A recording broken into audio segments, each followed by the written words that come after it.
please put your hands together for our next incredible speaker, Naess.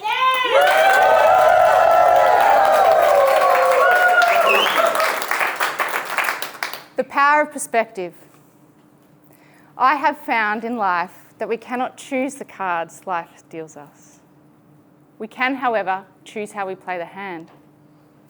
And that is through the power of perspective.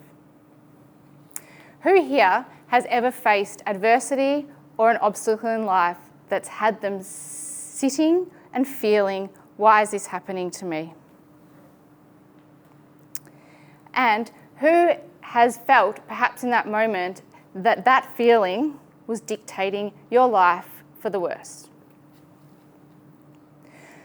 So, put your hand up again if you actually would like to understand how you can actually change the course of your life when you walk out of the room today. That is through the power of perspective. Now, the unfortunate thing I'm going to tell you, adversity is inevitable. And for those that may not have noticed, I am born with a hand difference. And it was at this time of my early childhood that I was first introduced to the power of perspective.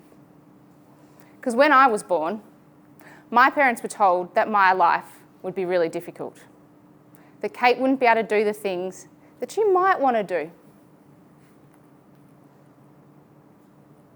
I wanted to ride a horse.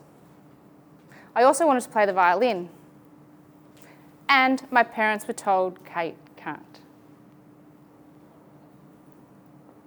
Now, my parents shifted their perspective and they thought, well, maybe Kate can. We just got to think about it a bit differently.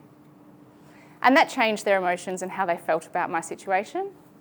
And soon I was off riding horses, playing the violin, and I even met the Rolling Stones. But it wasn't until I got older and I really enjoyed the horses and I was just, slightly ambitious and wanted to go to the Paralympics. So, comes my late 20s and I've been pretty focused on this. It is one of my strengths. And I was determined to get there and I was so close. It was 2010, September, and I was at the World Equestrian Games. I was literally almost one step closer to being on that team for London 2012 and achieving my dream.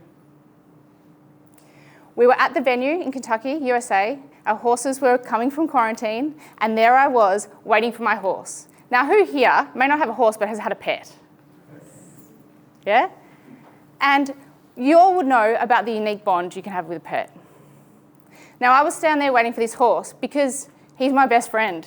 He was big, but he was also like a little puppy dog that I'm sure if I could let him inside, he would just want to sit on the couch. I was standing there waiting for him to arrive.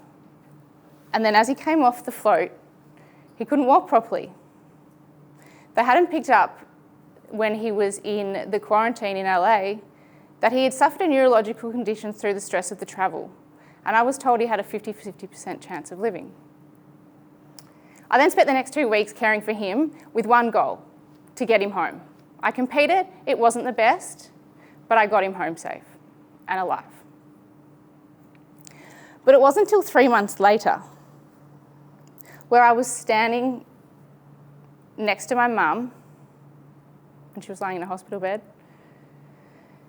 and she had breast cancer. And she had chose no form of Western medicine throughout her treatment.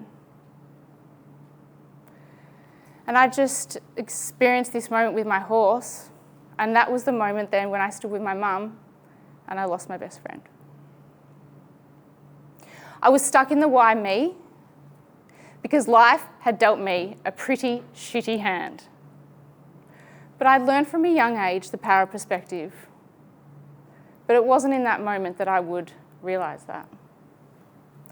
It was when I was sitting on the bathroom floor after debaucherous nights of behaviours that probably I would hope my children wouldn't participate in. And I'll try to tell them that I never did.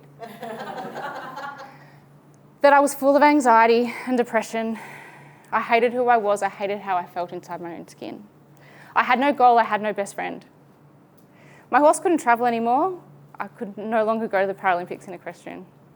He's not like a pair of socks. You can't just go and get another one unless you're like really, really rich. And it was in that moment on the floor that when I realised I hated how I feel and I wanted to change that. And I found a pair of runners and I just started running. And it was through that clarity that, in my mind, I started to think clearer. And it was through those thoughts of while I was running, I realised that these thoughts aren't necessarily serving me well. So some are really good and some are bad. And when they're good, I feel like I can do a lot. And when they're bad, I'm stuck in the why me. And that doesn't help me. But it was when I was having that good thought, I realised that I could actually potentially go to the Paralympics. I love this running business. And triathlon was debuting at the Rio Paralympics to be held 2 years later.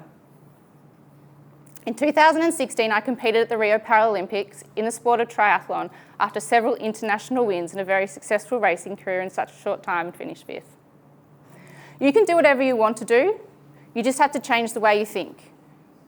So when you leave this room today, there are 3 things I want you to do. Catch those negative thoughts. Check how they're influencing your behaviour. And if they are negative, start your change.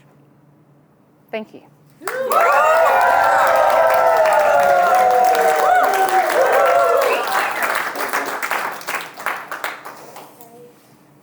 Kate, I think I've known you for 10 years now. 10 years, and you showed today you're human. Thank you. And I love your vulnerability there and your ability to connect. What we saw then was the start of the foundations of what can truly be a world-class keynote. And we can help you take that from 6 minutes to show you how you can expand it out to 45 minutes or an hour, or sometimes they get you to do an hour and a half, which is a big keynote, I can tell you.